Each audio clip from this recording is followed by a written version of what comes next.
आता इथे मी दुसरा पराठा बनवणार आहे। ही चटणी माझी सकाळचीच आहे आणि ती मी आता अशी बारीक करून घेणार आहे अशी।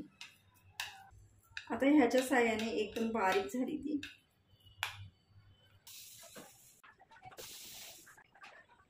त्यावर जरा तिखटपणा येण्यासाठी ही चिली फ्लेक्स टाकते, हा एवढा,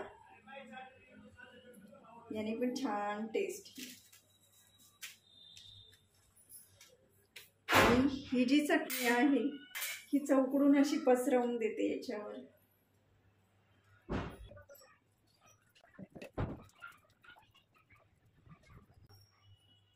आणि दुसरी पोळी पण मी लाटून ठेवली होती ती याच्यावरून टाकते, कारण पराठ्यामध्ये लाटता नसती आली व्यवस्थित,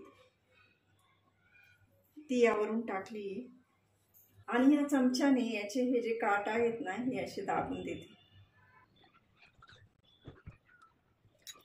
आता हा जो पराठा आहे हा माझा झाला। तव्यावर थोडंसं बटर टाकते।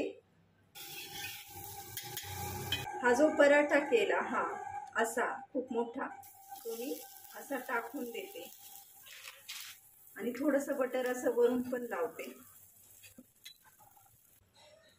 तरी हे बघा ना, आता आपला पराठा कसा असा फुगलाय। आता याला मी उलटवून देते।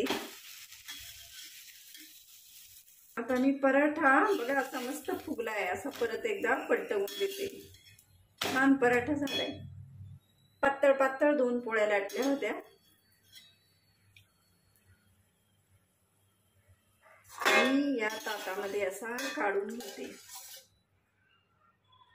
तर हा बटाट्याच्या चटणीपासून बनवलेला पराठा एकदम साधा आहे। बाय बाय, भेटूया पुन्हा पुढच्या व्हिडिओमध्ये। व्हिडिओ आवडली तर लाईक करा, सबस्क्राईब करा।